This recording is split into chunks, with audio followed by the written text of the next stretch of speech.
Welcome to Chaos, Courage and Coffee, the podcast for anyone who's felt like on the outside I'm holding it together, but inside I'm struggling. And we do it with honesty, heart, and just enough coffee to get through the day.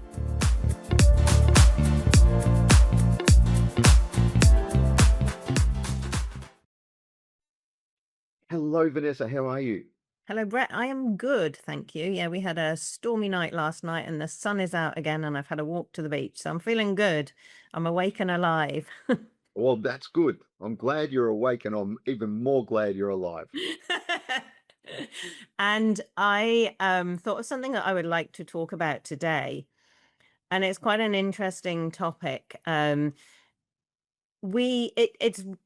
what we say to ourselves and it's what we get when we say those things to ourselves. But the interesting thing is we're not aware we're saying them.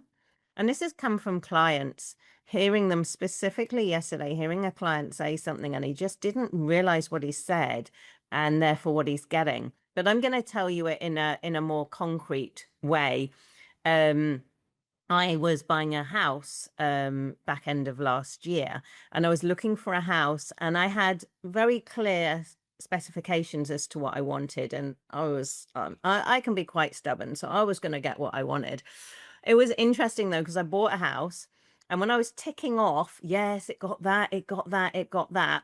And I laughed at one of the things it got because it absolutely got what I said, but I don't think I was clear enough about what I meant. So I said I wanted to be a little bit further down the road towards the town, let's say for ease. And I had imagined being another couple of kilometers closer. The house I bought is less than 1 minute further down the road, 1 minute's walk further down the road from where I was living. So yes, it is closer, but I really wasn't clear about it. And that makes me laugh because we do this in life. We say something, we don't realize what we're saying by it. Yeah, so that's the topic for today. That's a really interesting one. And so, I want to clarify for myself and for everybody that's listening, are we talking about the the language and being precise in our language, or are we talking about the internal scripts that we might be running and how the impact that that has on us? Are they any different? Just what you're running inside generally comes out. And that's what happened with my client. He was just talking away and he was going, and it was so fascinating because he knew what he needed to do, but he was saying he can't do it. So he's like, well, I can't, blah, blah, blah. So to answer your question, I mean, you can take this topic any way you like, but I question whether those are two different things. Well, I think they're not necessarily different, but they can be different. And why I say that is because what we tell ourselves inside can affect what happens outside, as you said. And that's 100% true. And a lot of people don't realize that the way they are thinking has an impact on their reality, their experience of the world. But I think where the difference can be is, and I see this a lot in my uh, teaching role, is sometimes we say one thing that we think means this, but can be interpreted in a different way. And so the language we use to speak to others can be misinterpreted. So that's why I say, is it the preciseness or the specificity of the language we communicate with, or is it the internal script that we're running that affects our reality around us? Yeah, I was thinking very much along the lines of, what we're getting for ourselves and what we're getting is it's kind of what we're seeing or what we're asking for, but we don't actually realize it and we don't realize the power that we actually have. It comes from the fact that whilst our heads, we're like so sophisticated, we can talk about positives and negatives and we can work out problems. The language of the body which is it's a body. The body is a big part of us. We think that the brain is running us, but the body's a big part, and the language of the body isn't words. And you've got to think more pictures. So you can't picture a negative thing. So it just kind of skips out the negative. So if I'd said, I don't want a big garden, it can actually translate just as big garden in the body, because that's the picture that comes up. So that's why it's really important to try and put things in the positive, what we do want. Mhm. Absolutely. And I think so just to take your big garden, we might not have a big garden bed full of flowers and plants and things like that, but we might have a large yard with lots of grass that needs to be mowed regularly. And just again, going back to that language, that can make a difference. We might have a lot of space, as I say, a lot of lawn that needs to be mowed on a regular basis, which I think I've mentioned before. I'm not a particular fan of mowing my lawns. I mean, don't get me wrong, they're not wild and overgrown or anything like that, but it does take time and it can be annoying in your, you know, outside of work hours that you have to go and do this house yard work, so to speak. But gardening and weeds, I'm not a gardener, to be honest, for everybody out there. And so having a big garden would absolutely do my head in. Um, but the the way we communicate, I think you're right. It's not all about what goes on in here. So we talk about our heart and the way our heart feels about something. Sometimes we talk about our gut and our gut feels this. And there are, I think, emotional connections there because we're talking about feelings. But I think you're right. It's not, sometimes it can be difficult to put words to some of these other thoughts, but they still impact our decision making in ways that sometimes we don't expect and other times we can't explain. I think as I see it, our body actually speaks louder than our head, and that's the problem. Because our body runs on emotion, and emotion, you all know it. You've tried to change a habit and you've changed it in your head. It doesn't create the change. So as I see it, your body speaks loudest. So be careful what you feed your body, because if you say, "Oh, I can't do this," you fed your body this feeling that I can't do it, and your body is going to speak louder than your head. So then you try and override it with your head. Someone goes, "Oh, just try," you know. So it's very, very interesting. And I guess yes, it shows the importance of words, which is actually fascinating.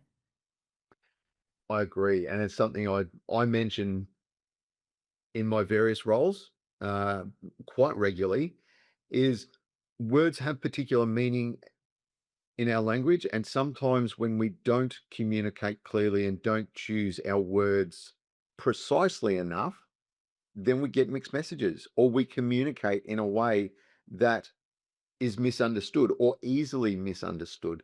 And so it's very important that we try to pick the right words to convey the right message at the right time, which is a little bit off track from where we started. And we're talking about, Well, I sorry, think I'll simplify it, and just so that you're not trying to do too many things and starting to double guess what you're saying.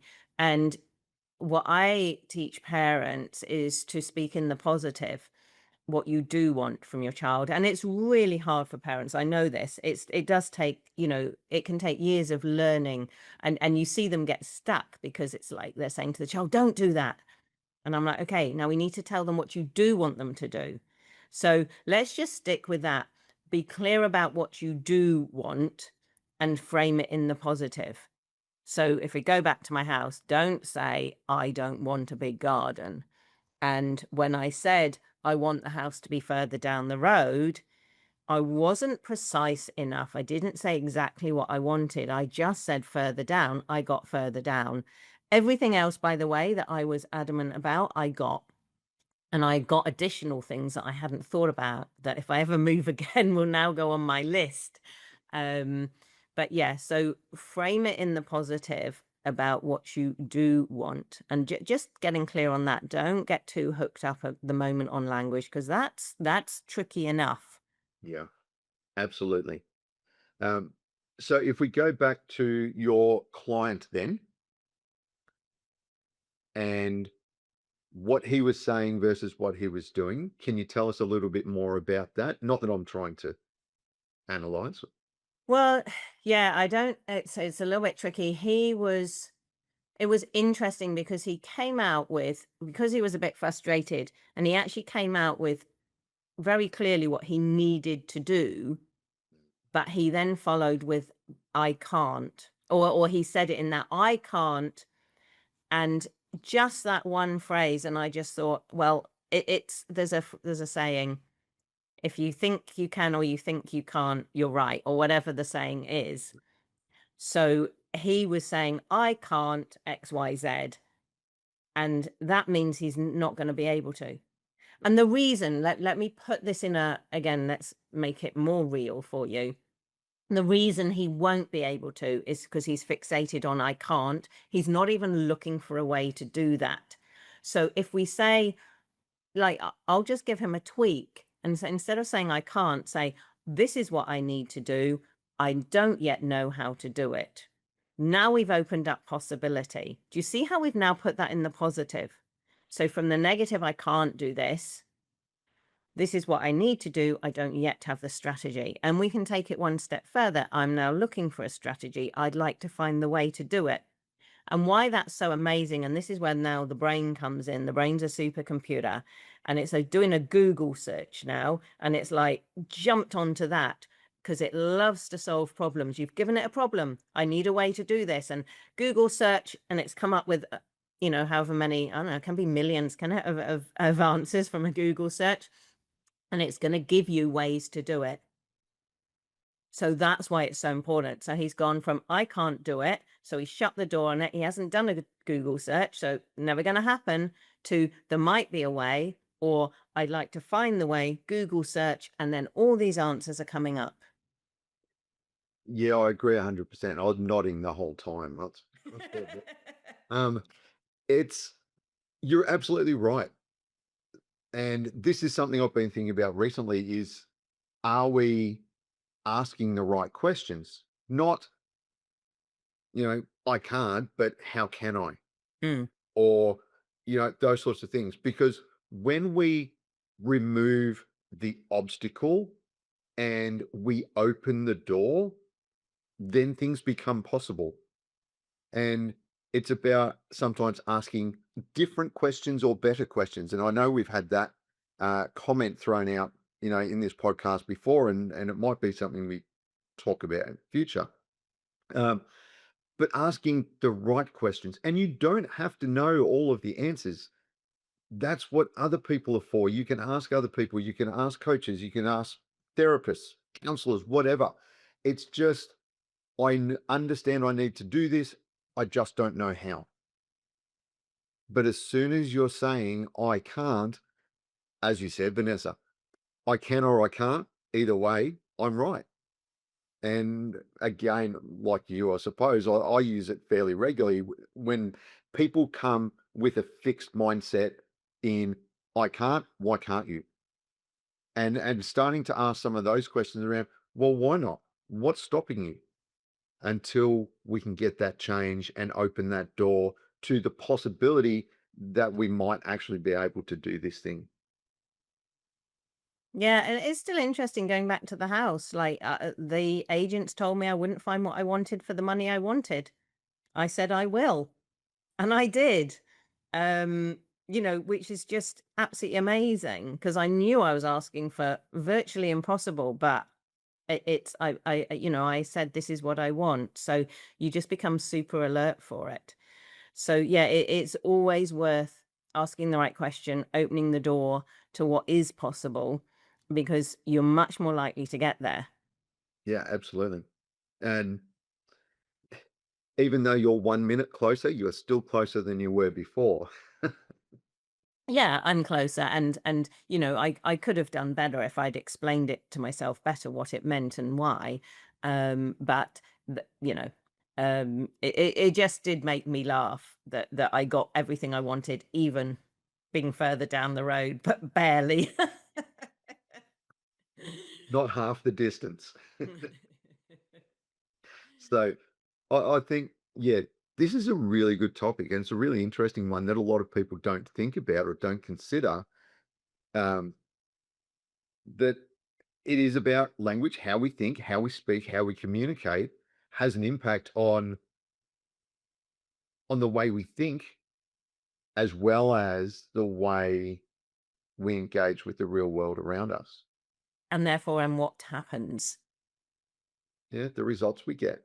Mm. It's so for those people listening, uh, I'd like you to tell us what you take out of this, how this conversation has impacted you, and what thoughts you have come up as a result of this, or what realizations you might have as a result of this conversation, and how it's impacting your life.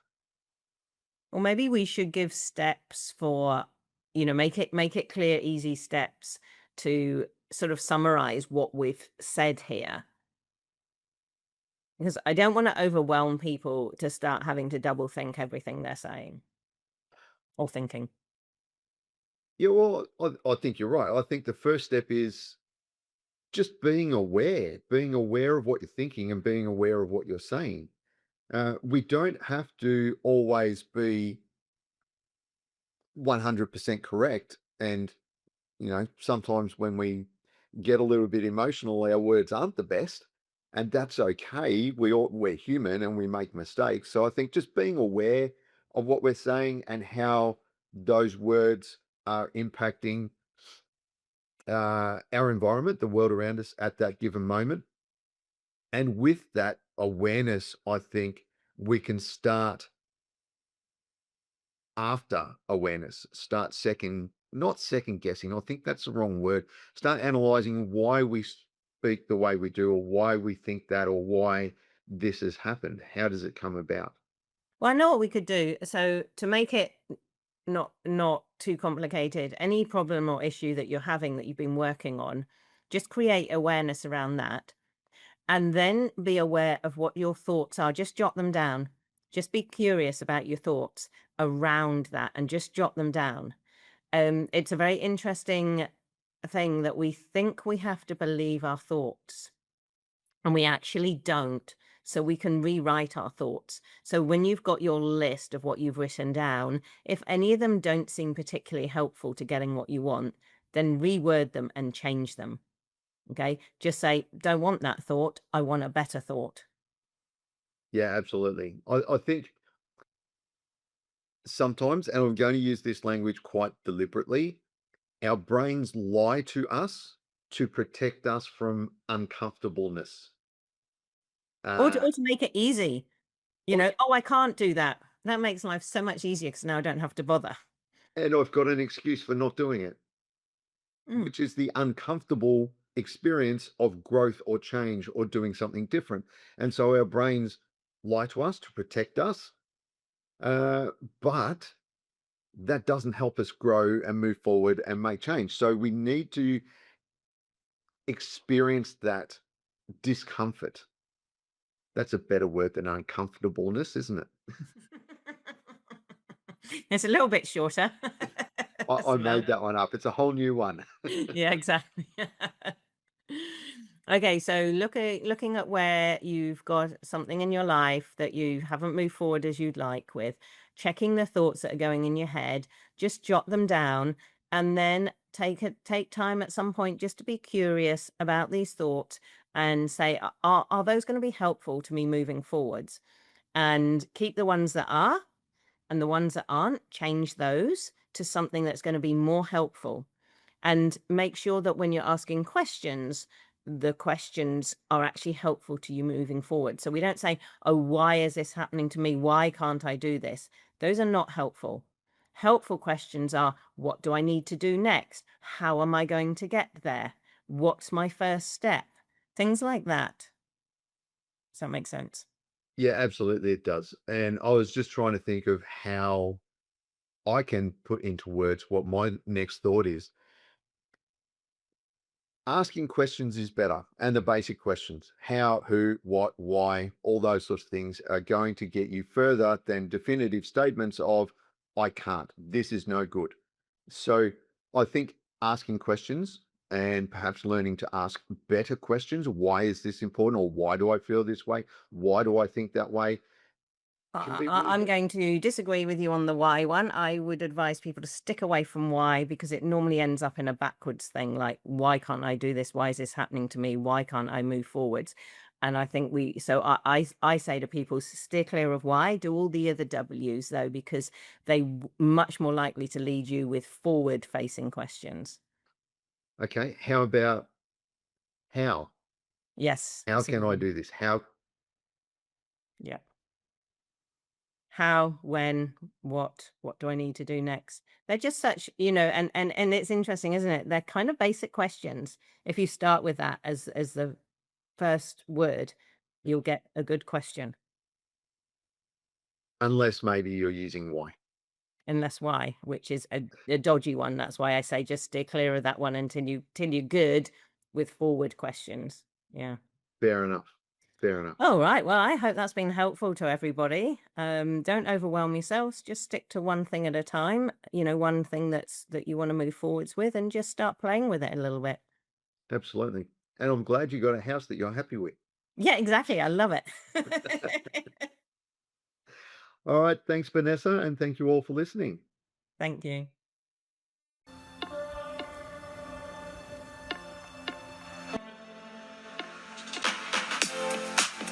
Thanks for being with us today on Chaos, Courage and Coffee. Remember, you're not alone and you don't have to figure it all out at once. What part of today's conversation stood out for you? This podcast is about showing up in the mess, not waiting until it's all sorted out. If today helped, share it with someone else who might need it too. And if you're navigating your own version of chaos, we'd love to hear about it. Leave a comment, message us, or join the conversation. We'll be back soon with more honest talk, less pressure, and just enough courage to get through whatever's next. See you next time on Chaos, Courage and Coffee.